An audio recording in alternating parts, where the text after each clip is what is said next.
मायके की expensive AC से अच्छी ससुराल की ड्रम एसी कूलर। सुबह 9 बजे मेंशन के बाहर खड़ी ओपन कार में गर्मियों के कपड़े पहने हुए सुभाष, ललिता, शुभी और राहुल बैठे हैं। उनके पास बलून्स, वाटर बॉल्स और ट्यूब्स हैं। ड्राइवर सीट पर बैठा राहुल बार बार हॉर्न बजा रहा है। सभी की नजरें दरवाजे पर टिकी हैं। तभी ललिता कहती है, निकिता क्या करने लगी? जल्दी आओ, हम सब जा रहे हैं वाटर पार्क।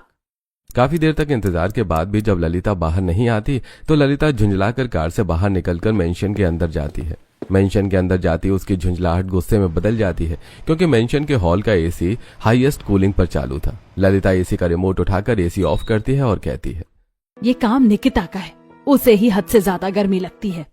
निकिता को ढूंढने के लिए ललिता जैसे जैसे मेंशन के कमरों में जाती उसका गुस्सा बढ़ता जाता क्योंकि हर एक कमरे के एसी हाईएस्ट कूलिंग पर ऑन थे और उसे हर एक एसी बंद करना पड़ रहा था। ललिता गुस्सा होते हुए कहती है, ये भगवान, ये निकिता सारे एसी ऑन करके ना जाने कहाँ गायब हो गई। हम सब इसकी वजह से रुके हुए हैं। परेशान कर दिया इस लड़की ने। जब से पैदा हुई है तब से परेशानी ही बनी हुई है हमारे लिए।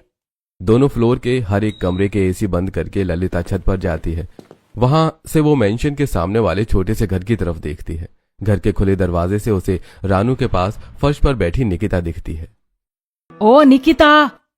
ललिता गुस्से में मेंशन से बाहर निकलती है और जैसे ही कार के पास पहुंचती है, अरे कहाँ जा रही हो? और निकिता कहाँ है?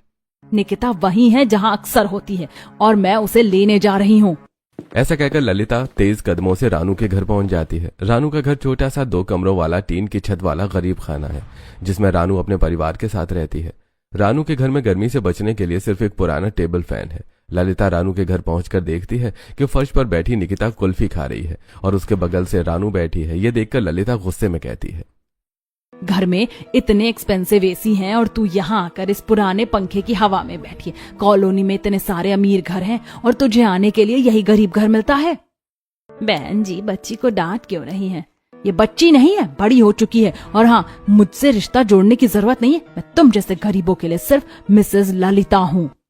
ऐसा कहकर ललिता निकिता का हाथ पकड़कर खींचने लगती है और कहती है, चल, तेरी वजह से हम बहुत लेट हो गए हैं। जैसे ही ललिता उसे घर से बाहर निकालती है, निकिता बेचैन हो जाती है और कहती है, गर्मी गर्मी। तू एक्सपेंसिव एसी छोड़कर यहाँ पंखे की हवा में आकर बैठी है, तब गर्मी नहीं लगी। अब वाटर पार्क में नहाना आराम से, वहाँ गर्मी नहीं लगेगी तुझे। ऐसा कहकर ललिता उसे खींचकर कार तक ले जाती है और जबरदस्ती कार में बिठाती है। राहुल कार स्टार्ट करता है और कुछ देर में वो सभी वाटर पार्क में होते हैं। पार्किंग में कार पार्क करके पूरा परिवार वाटर पार्क के एंट्री गेट पर इकट्ठा होता है। तभी सुभाष कहता है, देखो, तुम सब ज्यादा मस्ती मत करना और माँ, तुम ज्यादा गहरे पानी में मत जाना। लोगों को लगना चाहिए कि हम वेल मैनर्ड हैं। तभी निकिता की नजर एंट्री गेट पर लगे छोटे से वाटरफॉल पर पड़ती है और वो जाकर उसके नीचे बैठकर छोटे बच्चों की तरह दोनों हाथों से पानी उछालने लगती है। आते जाते लोग उसे देखकर हंसने लगते हैं। तभी उसके पास सिक्योरिटी गार्ड आता है और, अरे ये लड़की किसके साथ है? जितेंद्र की आवाज सुनकर ललिता और सुभाष का ध्यान निकिता पर जाता है। वो भागकर उसके पास जाते हैं। तुम वहां क्या कर रही हो? जल्दी से बाहर निकलो। अपने पापा की तेज आवाज सुनकर पूरी तरह भीग चुकी निकिता घबराकर वहां से उठकर कंफर्ट ढूंढने के लिए अपनी मां से लिपट जाती है। मम्मा, मम्मा। सिक्योरिटी गार्ड ललिता के पास आता है और, तो ये आपके साथ हैं? हाँ, ये मेरी बेटी है, बस थोड़ी सी ना समझ है। जितेंद्र ध्यान से निकिता को देखता है और, मैडम, आपकी बेटी ना समझ नहीं बल्कि दिमागी रूप से कमजोर है। इसे साथ में क्यों लाई हो यहाँ पर? अगर इसके साथ कोई एक्सीडेंट हो गया या खुद एक्सीडेंट कर बैठी तो इसका जिम्मेदार कौन होगा? ऐसे बच्चे खुद के लिए और दूसरों के लिए खतरनाक साबित होते हैं। आप चिंता मत करो भैया, मैं इसे अपने से दूर कहीं नहीं जाने दूंगी, अपने पास ही रखूंगी। ललिता को समझाने पर सिक्योरिटी गार्ड वहां से चला जाता है और ललिता का पूरा परिवार वाटर पार्क के अंदर जाकर फुल एंजॉय करता है और ललिता निकिता को लिए वाटर पार्क के एंट्री गेट पर ही खड़ी रह जाती है। फैमिली के साथ एंजॉय करने आई थी और बेबी सिटर बनकर यहाँ खड़ी हूँ। शाम होने पर ललिता का पूरा परिवार कार में बैठकर घर वापस लौट जाता है और वो सभी एसी की ठंडी हवा में हॉल में बैठे आइसक्रीम खा रहे होते हैं। फिर भी निकिता को गर्मी लगती है। एसी एसी, इतने लोगों के बीच मेरी बेइज्जती करवा के भी तुझे ठंडक नहीं मिली? चल, अब मैं देती हूँ तुझे एसी की हवा। ललिता निकिता का हाथ पकड़कर उसे उसके फर्स्ट फ्लोर वाले रूम में ले जाकर बंद कर देती है और वापस हॉल में सब लोगों के साथ आकर बैठ जाती है। कमरे का एसी बंद करके रिमोट अपने साथ ले गई थी। निकिता गर्मी में पसीने पसीने हो जाती है। गर्मी गर्मी। जब कोई उसकी पुकार नहीं सुनता तो निराश निकिता दरवाजे पर ही बैठकर कुछ प्यारी यादों में खो जाती है। उसे याद आता है कि जब वो रानू के घर जाती थी तब वहां रानू और उसके घर वाले कैसे प्यार से उसे आइसक्रीम खिलाते थे, गर्मी में उसे हाथ से पंखा करते थे। वहां जाना है, वहां जाना है। पुरानी बातें याद करते ही वो उठकर खड़ी हो जाती है और बेड से चादर निकालकर उसे बेड के पैर से बांधकर खिड़की से बाहर फेंक देती है और उसके सहारे नीचे उतरकर रानू के घर पहुंच जाती है। कुछ देर बाद हॉल में सब लोगों के साथ बैठी उसकी दादी मालती। बहू काफी देर तक निकिता को सजा देती, जाओ उसे कमरे से बाहर निकाल लाओ, वो भी इस परिवार का सदस्य ही है। माँ, फिर तुम उसका पक्ष ले रही हो। अरे जब से पैदा हुई है तब से उसने हमारी नाक की कटवाई है, उसकी वजह से हम कितना परेशान रहते हैं, फिर भी तुम उसे घर का सदस्य मानती हो। मैं नहीं मानता। तेरे मानने या ना मानने से कुछ नहीं होता। बहू जाओ उसे लेकर आ। ठीक है, मैं लेकर आती हूँ। अपनी सास मालती के कहने पर ललिता हॉल से जाकर जैसे ही निकिता के कमरे का दरवाजा खोलती है तो पलंग के पैर से बंधा चादर देखकर हैरान हो जाती है। निकिता फिर वहां चली गई, इसको भी शर्म नहीं, हमारी नाक कटवाने में इसे मजा आता है। बड़बड़ाती हुई ललिता हॉल में पहुंचती है। क्या हुआ बहू, आपकी लाडली फिर से वहां पहुंच गई। ललिता गुस्से में रानू के घर पहुंच जाती है और वहां जाकर वो देखती है कि निकिता रानू की गोद में सिर रखकर आराम से सो रही है और टेबल फैन चल रहा है। तू यहाँ आराम से सो रही है और हम तेरे लिए वहां परेशान हो रहे हैं, चल घर। निकिता हड़बड़ाकर उठ जाती है। थोड़ा प्यार से बात करिए, ये आपकी बेटी है, मेरी बेटी नहीं है। मेरी शर्मिंदगी है और मेरी परेशानी की सबसे बड़ी वजह।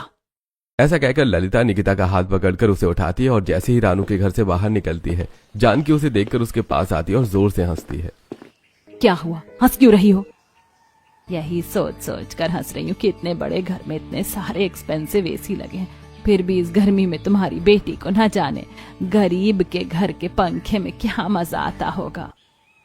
ललिता के पास जानकी की बात का कोई जवाब नहीं था। वो निकिता को लेकर घर वापस चली जाती है और हॉल में सब लोगों के साथ बैठी निकिता की बहन शुभी। मम्मी पता नहीं दीदी छत से नीचे कैसे उतर जाती हैं।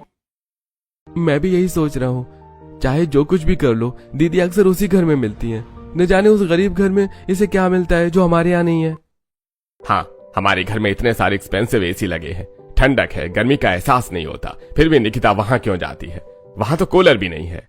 तभी निकिता अपनी माँ का हाथ पकड़ लेती है लेकिन वो उसका हाथ झटक देती है। ज्यादा प्यार दिखाने की जरूरत नहीं है, दूर रह मुझसे। वैसे शायद आपको जवाब मिल गया होगा कि निकिता बार बार अपने अमीर घर को छोड़कर उस गरीब घर में क्यों जाती है।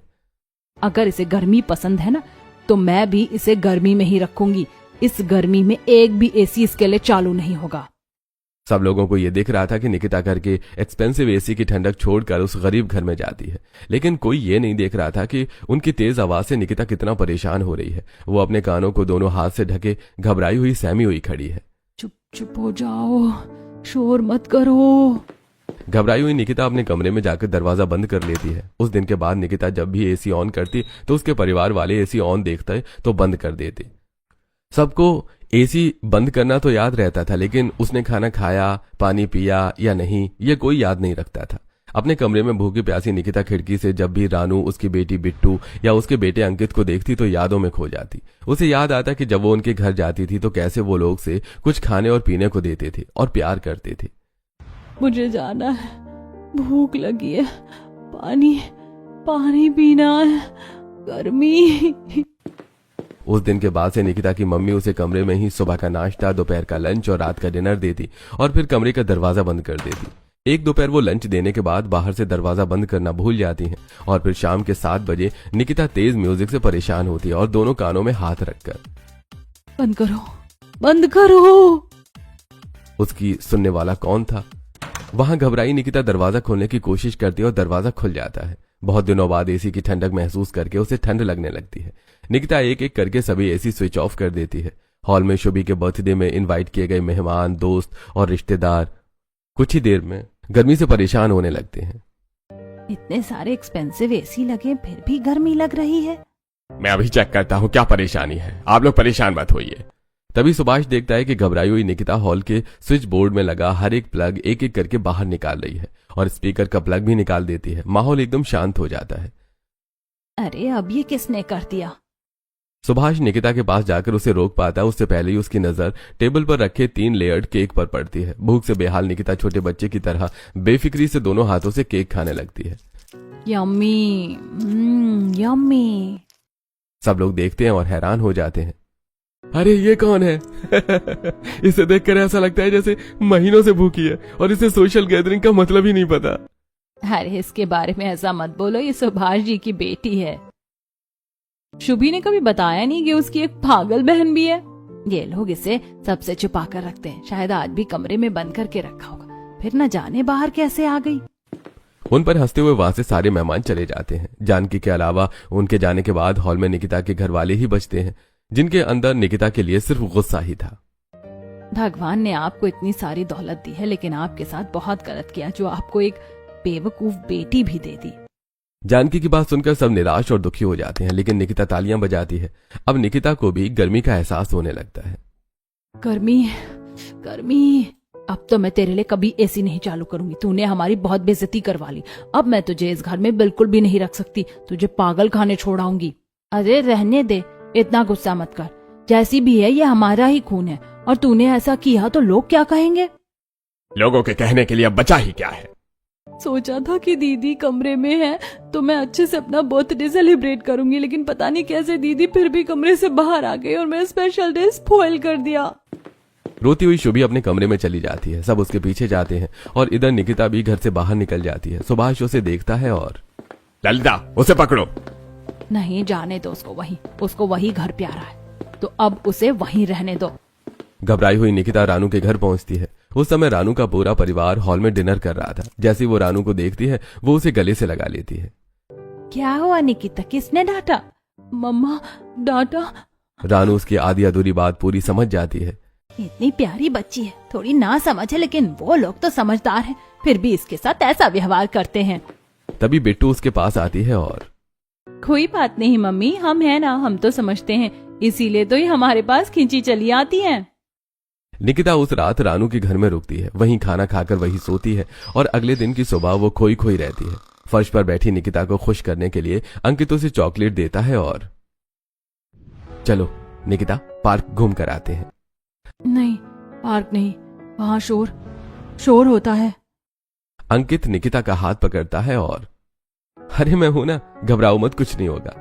अंकित के छूते ही निकिता एकदम शांत हो जाती है और उसकी बात मानकर उसके साथ पार्क पहुंच जाती है। पार्क में पहुंचकर अंकित निकिता को झूला झुलाता है। निकिता वहां लोगों की भीड़ देखकर भी घबराती नहीं है। झूला झूलने के बाद निकिता पूरा पार्क अंकित का हाथ पकड़कर घूमती है। दोपहर होने पर अंकित निकिता को उसे उसके घर छोड़ आता है। उसी दिन लंच करके पूरा परिवार हॉल में इकट्ठा था और क्या हुआ माँ, परेशान क्यों लग रही हो? परेशान ना हो तो क्या करूं? निकिता की उम्र बीती जा रही है और उसकी शादी तो होने से रही। अब शुभी भी शादी के लायक हो गई है, और जब तक निकिता की शादी नहीं हो जाती तब तक शुभी की शादी कैसे कर सकते हैं? बड़ी बेटी की शादी नहीं होगी तो क्या मैं छोटी बेटी को भी घर पर बैठा कर रखूंगी? फिर भी हमें बड़ी बेटी की शादी करने की कोशिश तो करनी ही होगी। निकिता के लायक लड़का मिलना भी तो चाहिए। कौन ऐसी लड़की से शादी करना चाहेगा? तभी निकिता सबको टेडी बेयर दिखाती है। अंकित ने दिया, देखो कैसा है। मालती टेडी बेयर देखती है और कुछ देर सोचने के बाद अच्छा, एक काम करते हैं, निकिता अंकित से कुछ ज्यादा ही लगाव रखती है। अंकित भी समझता है तो इसकी शादी उसके गरीब घर में करवा देते हैं। ये क्या कह रही हो माँ जी? लोग कैसी कैसी बातें करेंगे हमारे बारे में अगर ऐसा किया तो। अभी क्या कम बातें कर रहे हैं? कम से कम ये वहाँ जाएगी तो मुसीबत तो सर से टलेगी, क्योंकि बचपन से लेकर अभी तक वही लोग इसे संभालते हैं और अब भी संभाल सकते हैं। हाँ मम्मी जी, आप बिल्कुल सही कह रही है, एक बार उनसे जाकर बात करते हैं। उसी समय फैसला करके वो तीनों रानू के घर पहुंच जाते हैं। उस समय रानू का पूरा परिवार दोपहर का खाना खाके हॉल में टेबल फैन के सामने बैठा हुआ था। अचानक ललिता और उसके परिवार को देखकर वो सभी हड़बड़ा जाते हैं। अरे आज कैसे आना हुआ आप लोगों का? हमारे पास तो एसी नहीं है, नहीं तो चालू कर देते। कोई बात नहीं, एसी की जरूरत नहीं है, हम आपसे जरूरी बात करने आए हैं। हाँ कहो ना, क्या बात है? सुभाष काशी से अपनी बेटी निकिता की शादी की बात कहता है। आप ये क्या कह रहे हैं? हम आपकी बेटी को अपने घर की बहू कैसे बना सकते हैं? आप अमीर हो, हम गरीब हैं। हाँ मुझे पता था यही जवाब आएगा। हमारी बेटी को तुम भी पागल समझते हो ना?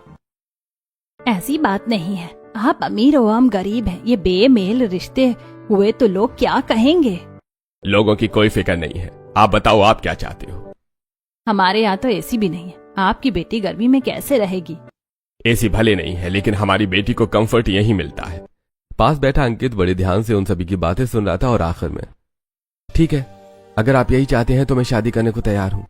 अंकित के हाँ कहते ही उसकी और निकिता की शादी बिना किसी शोर शराबे के निकिता के घर पर ही 2 दिन बाद होती है और वो पैदल ही अपने घर से विदा होकर अंकित के घर पहुंचती है, जहां अंकित के मम्मी पापा और उनके बहन उनके गृह प्रवेश की पूरी तैयारी करके उनके आने का इंतजार कर रही थी।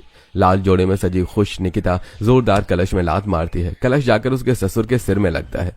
सब चौंक जाते हैं, सिर पकड़े हुए काशी। अरे कोई बात नहीं, मुझे नहीं लगी। निकिता को अपने घर की बहू बनाकर वो सब लोग बहुत खुश थे। एक्सपेंसिव एसी वाला मायका छोड़कर भी निकिता बहुत खुश थी। उस दिन पहली बार निकिता सब लोगों के साथ बैठकर खाना खाती है और पहली बार उसे महसूस होता है कि उसे खाते हुए कोई नहीं टोक रहा। वो छोटे बच्चों की तरह दाल चावल फैलाती हुई खा रही थी और दाल चावल पूरे मुंह में भी लगा हुआ था। बहू ऐसे नहीं खाते।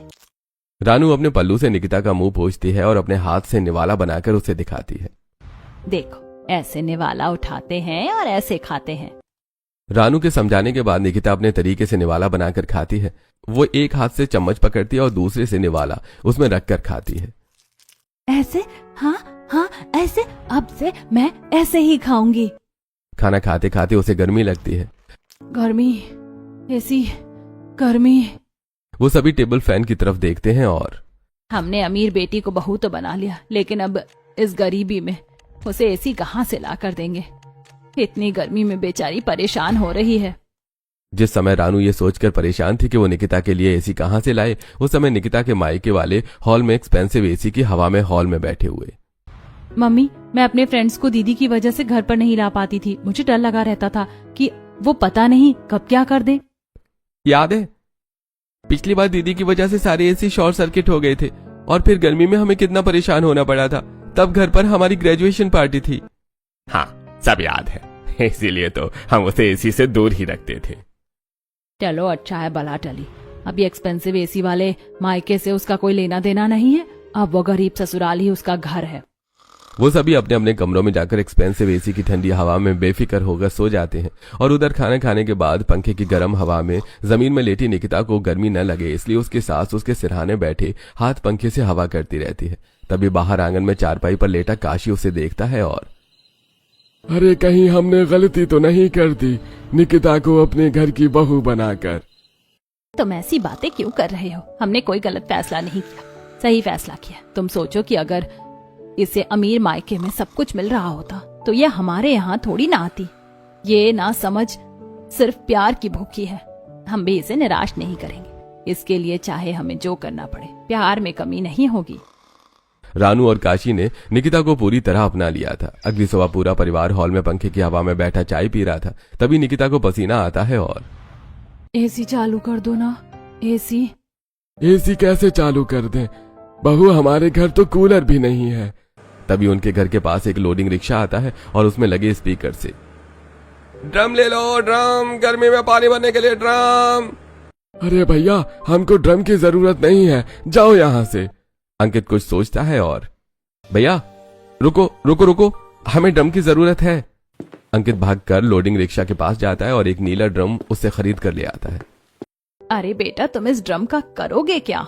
अरे माँ, मुझे बहुत अच्छा आइडिया आया है। अब इसी ड्रम से निकिता एसी की ठंडी हवा खाएगी। अंकित फटाफट आंगन में लकड़ियां जलाकर चाकू गरम करके ड्रम में 2 बड़े बड़े छेद करता है। एक छेद में टेबल फैन की मोटर और पंखी फिट करता है और दूसरे छेद में सूखी घास फैलाकर बांध देता है। पास ही निकिता बड़े ध्यान से देखती है कि वो क्या कर रहा है। क्या कर रहे हो? अरे ड्रम वाला एसी कूलर बना रहा हूँ। एसी का नाम सुनते ही निकिता खुशी से उछल पड़ती है, ताली बजाते हुए। एसी?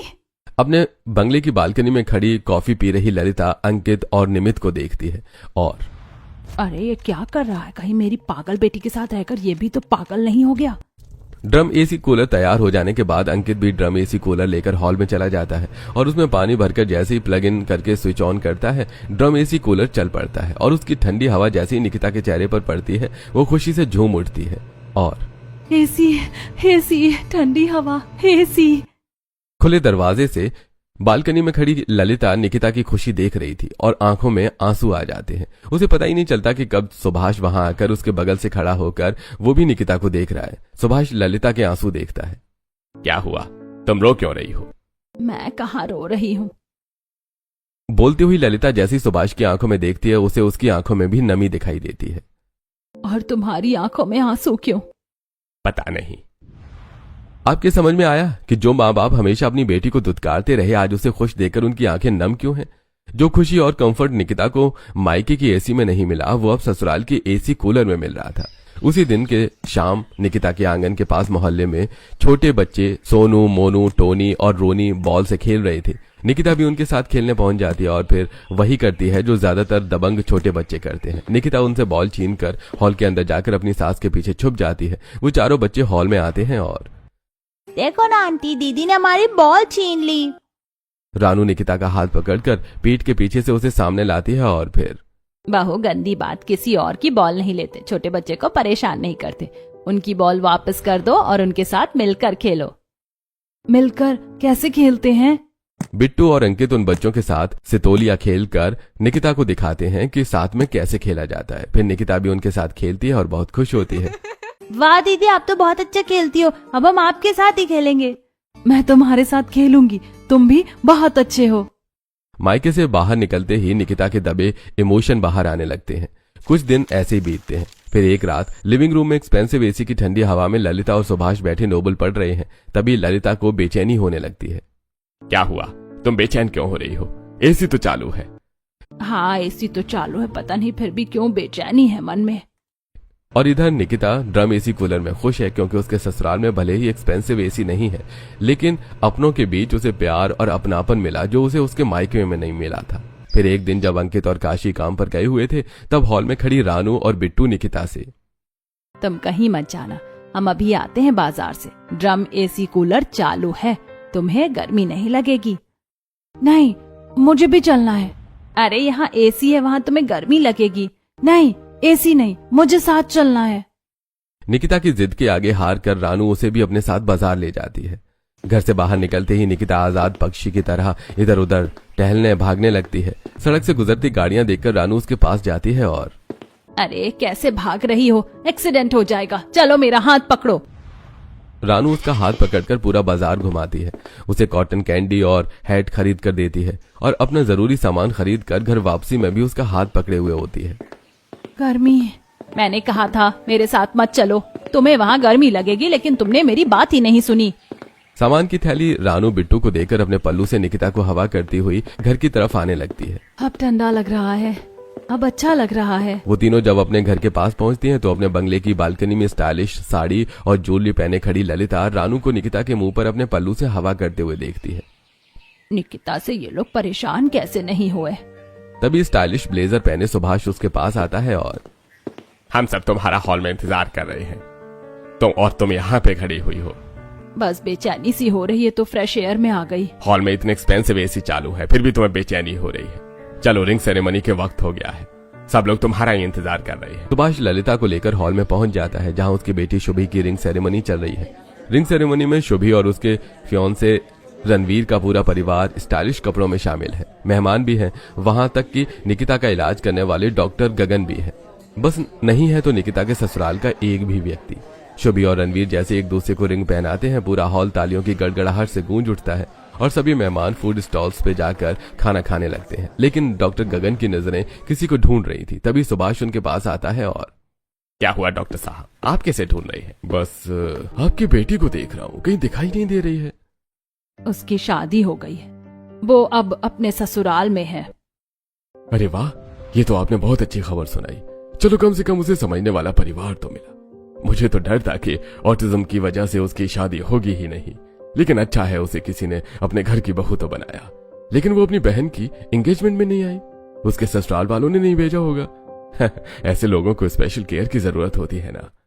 गगन की बात सुनकर सुभाष और ललिता को धक्का लगता है। इतना बोलकर डॉक्टर गगन भी फूड स्टॉल्स की तरफ बढ़ जाते हैं। सभी मेहमान खाना खाकर अपने अपने घर चले जाते हैं और सुभाष और ललिता भी अपने लिविंग रूम में जाकर एसी ऑन करके बेड पर बैठ जाते हैं। डॉक्टर साहब की बातें मेरे मन को झकझोर गईं। क्यों, क्या हुआ? हम अपनी बेटी को वो प्यार और वो कंफर्ट नहीं दे पाए जो कुछ ही दिनों में उसके ससुराल वालों ने उसे दिया है। वो ससुराल वालों के साथ कितनी खुश है। उन्हें निकिता के ऑटिज्म से कोई शिकायत नहीं है। तुम ऐसा कैसे कह सकते हो? ललिता ने जो कुछ भी देखा वो सारी बातें सुभाष से बताती है। बात पूरी होते होते ललिता की घबराहट बढ़ जाती है। क्या हुआ? एसी तो चालू है, फिर तुम्हें घुटन क्यों हो रही है? पता नहीं, मुझे अचानक से सफोकेशन होने लगी। चलो बाहर चलते हैं।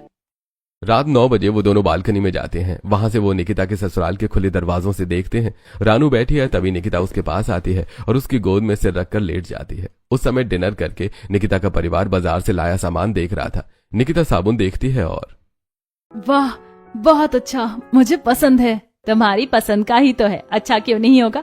तुम्हारी पसंद तो बहुत अच्छी है। रात के सन्नाटे में बालकनी में खड़े सुभाष और ललिता उसकी बातें सुनते हैं। सुभाष का मन बेचैन हो उठता है। कुछ अजीब सा लग रहा है। क्यों, क्या हुआ?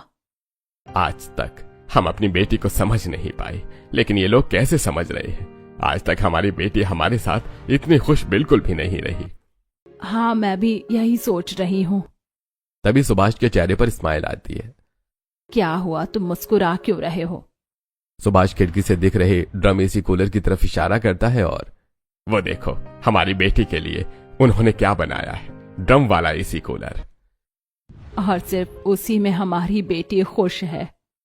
सोचते हुए दोनों वापस लिविंग रूम में चले जाते हैं। और फिर अगली सुबह जानकी रानू के घर आती है। उसमें पूरा परिवार ड्रम एसी कूलर के सामने बैठा पोहे का नाश्ता कर रहा था। तुम्हारी बहू की बहन की सगाई हुई, तुम्हें पता है? कब हुई? हमें तो बिल्कुल नहीं पता। अच्छा, तुम्हें उन्होंने बिल्कुल भी नहीं बताया? हाँ, तुम गरीब हो ना, तो शर्मिंदगी महसूस हुई होगी तुम्हें बुलाने में, इसलिए नहीं बताया होगा। तुम कैसी बात कर रही हो? अगर उन्हें ऐसा होता तो वो अपनी बेटी की शादी हमसे नहीं करते। उन्होंने शादी नहीं की, तुम्हारे गले अपनी बेवकूफ बेटी को डाल दिया है। मेरी पत्नी को बेवकूफ मत बोलना। सॉरी, गलती हो गई, मुझे माफ कर दो। जानकी वहां से चली जाती है, लेकिन निकिता अनकंफर्टेबल हो जाती है। बेवकूफ बोला मुझे, बेवकूफ नहीं हूँ मैं। रानू, काशी और बिट्टू उसके पास आकर उसे शांत करने की कोशिश करते हैं। बेवकूफ नहीं हो तुम, तुम्हें न समझने वाले बेवकूफ हैं। तुम तो बहुत समझदार हो, बड़ी प्यारी बच्ची हो। मुझे वाटर पार्क जाना है। अचानक वाटर पार्क की बात सुनकर वो सभी चौंक जाते हैं। हाँ, हम सब वाटर पार्क जाएंगे। वो सभी कुछ देर में ऑटो से वाटर पार्क जाने के लिए निकलते हैं। बालकनी में खड़े ललिता और सुभाष उन्हें देखकर उनके पीछे जाते हैं। कार से वाटर पार्क पहुंचकर जिस समय अंकित टिकट विंडो से टिकट ले रहा था, उसी समय निकिता फाउंटेन देखती है और उसके नीचे जाकर खड़ी हो जाती है। उसे देखकर गार्ड भागा हुआ उसके पास आता है। अरे हटो, यहाँ क्या कर रही हो?